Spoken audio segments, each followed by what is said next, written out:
ओम नमः शिवाय। जय महाकाल। दोस्तों, शास्त्रों में पूजा पाठ के कुछ नियम बताए गए हैं, जैसे पूजा के दौरान सिर ढकना, सुहागन महिलाओं को 16 श्रृंगार करना, कभी भी भगवान को खंडित चावल ना चढ़ाएं, गणेश जी को तुलसी ना चढ़ाएं। ऐसे ही कुछ नियम शिवलिंग पूजा के बताए गए हैं। शिवलिंग पर जल अर्पित करने का सही तरीका क्या है? शिवलिंग पर जब हम जल चढ़ाएं तो जल हमें बैठकर चढ़ाना चाहिए या खड़े होकर? शिवलिंग पर जल चढ़ाते समय हमारा मुख किस दिशा की ओर होना चाहिए? शिवलिंग पर किस पात्र से जल चढ़ाना चाहिए? शिवलिंग पर जब हम जल चढ़ाते हैं तो हमें पात्र में, बर्तन में या लोटे में कुछ मिलाना चाहिए या नहीं मिलाना चाहिए? घर में शिवलिंग रख रहे हैं तो शिवलिंग को गमले में रखें या मंदिर में? घर में शिवलिंग को रखने की सही जगह क्या है? शिवलिंग पर जल चढ़ाते समय किन किन बातों का ध्यान रखना है? सबसे पहले शिवलिंग के किस भाग पर जल अर्पित किया जाता है और सबसे बाद में शिवलिंग पर कहाँ जल अर्पित करें? चलिए आज की इस वीडियो में जानते हैं शिवलिंग पूजा से जुड़ी ये सभी बातें। धर्मशास्त्र में कहा गया है भगवान शिव को प्रसन्न करना आसान है, क्योंकि भगवान शिव अपने भक्तों पर जल्दी प्रसन्न होते हैं।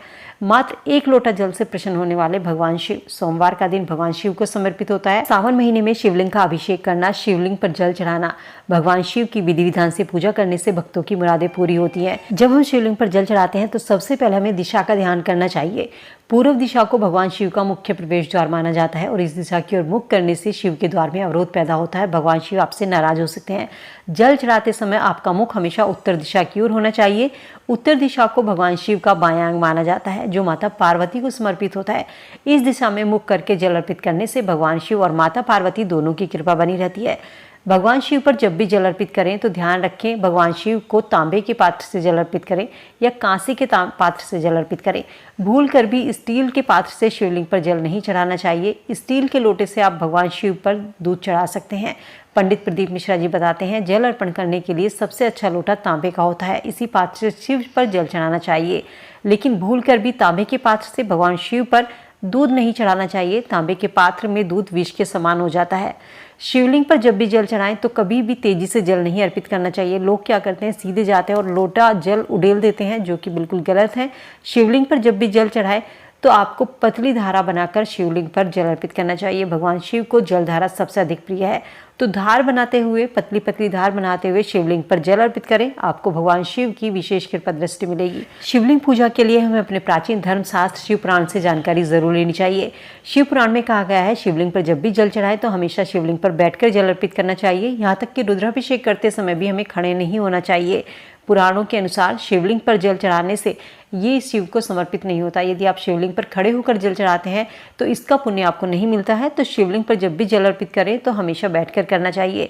शिवलिंग पर जल चढ़ाते समय उस लोटे में आपको कुछ नहीं मिलाना है, कोई भी सामग्री नहीं मिलानी चाहिए। बहुत से लोग क्या करते हैं, उसमें फूल डालते हैं, काले तिल डालते हैं या रोली मिलाते हैं, तो ऐसा करने से जल की पवित्रता खत्म हो जाती है। पंडित प्रदीप मिश्रा जी भी बताते हैं कि जब भी जल अर्पित करें शिवलिंग पर तो आपको खाली जल अर्पित करना चाहिए। आप काले तिल अलग से चढ़ा दीजिए, फूल अलग से चढ़ा दीजिए, चावल अलग से चढ़ा दीजिए, लेकिन जल हमेशा आपको अकेले ही चढ़ाना चाहिए। शिवलिंग पर सबसे पहले जल हमें किस भाग पर अर्पित करना चाहिए? शिवलिंग का दायां भाग भगवान गणेश का होता है, तो सबसे पहला जल हमें भगवान गणेश को अर्पित करना चाहिए।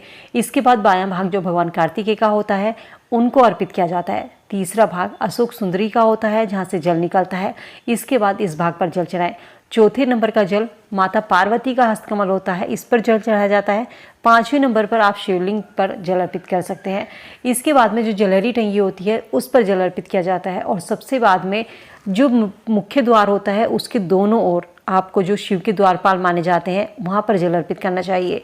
कुछ लोग करते हैं, जाते हैं सीधे शिवलिंग पर जल अर्पित करते हैं, जो कि बिल्कुल गलत है। सबसे पहले शिवलिंग के दाएं में, फिर बाएं, फिर अशोक सुंदरी, उसके बाद माता पार्वती का हस्तकमल और उसके बाद शिवलिंग, फिर जलधारा जो टंगी होती है अगर है तो ठीक है, नहीं तो आप गेट के दोनों ओर शिवलिंग पर जल अर्पित करें।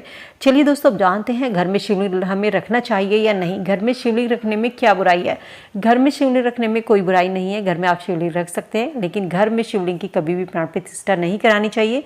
घर में शिवलिंग रख रहे हैं तो 3 इंच का छोटे से छोटा शिवलिंग रखें। घर में शिवलिंग ला रहे हैं तो शिवलिंग को मंदिर में रखें, गमले में भूलकर भी ना रखें। कुछ लोग शिवलिंग को गमले में रखते हैं, लेकिन गमले में शिवलिंग रखने से वहाँ आप उसकी ठीक से पूजा नहीं कर पाते, वहाँ पर साफ सफाई का विशेष ध्यान नहीं रखा जाता, वहाँ पर आप शिव परिवार की मूर्ति नहीं रख सकते। शिवलिंग को जब रखें घर में तो उसके साथ शिव परिवार की मूर्ति जरूर रखें। तो इसलिए भगवान शिव को उचित मान सम्मान के साथ अपने घर के मंदिर में स्थान दें। शिवलिंग एक बाजार में अर्घा आता है, तिपाही स्टैंड आता है तांबे का या कांसे का, उसको लेकर आइए, उसमें शिवलिंग रखिए और शिवलिंग के ऊपर जलधारा गिरती रहनी चाहिए। शिवलिंग को घर में सूखा नहीं रखना चाहिए। इसके अलावा कुछ लोग पूछते हैं जो जल हम इकट्ठा करते हैं, जो घर में शिवलिंग पर जल अर्पित करते हैं, हमें उस जल का क्या करना चाहिए। इस जल को आप अपने घर में छिड़क सकते हैं, इसका आप आचमन कर सकते हैं, आप अपने खाने में इस जल को यूज़ कर सकते हैं, किसी दूसरे पेड़ में आप उस जल को डाल सकते हैं। जब आप इस जल का घर में छिड़काव करते हैं तो आपके घर की जितनी भी नेगेटिविटी होती है वो ख़त्म होती है। आप इसका आचमन करते हैं, जल को पीते हैं तो आप इसका जो शरीर है वो स्वस्थ रहता है। खाने में इसका यूज़ कर सकते हैं लेकिन तुलसी के गमले में शिवलिंग के जल को भूलकर भी अर्पित नहीं करना चाहिए और ना ही शिवलिंग पर तुलसी अर्पित करनी चाहिए। तो दोस्तों, शिव पुराण में ये चीज़ें वर्णित हैं कि शिवलिंग पर जब भी जल चढ़ाएं तो हमेशा बैठकर चढ़ाएं, शिवलिंग पर जल खड़े होकर नहीं अर्पित करना चाहिए। तो दोस्तों, सावन माह में भगवान शिव पर जल अर्पित करते समय उनकी कृपा पाने के लिए यहाँ बताई गई बातों का जरूर ध्यान रखें। शिवलिंग पर जब भी जल अर्पित करें तो इन बातों को ध्यान जरूर रखें। उम्मीद करती हूँ वीडियो में दी गई जानकारी आप सबके लिए यूजफुल होगी। वीडियो अगर पसंद आई और आपको लगा कि आपको कोई जानकारी मिली है, फ्रेंड फैमिली के साथ में लाइक शेयर करना ना भूलें।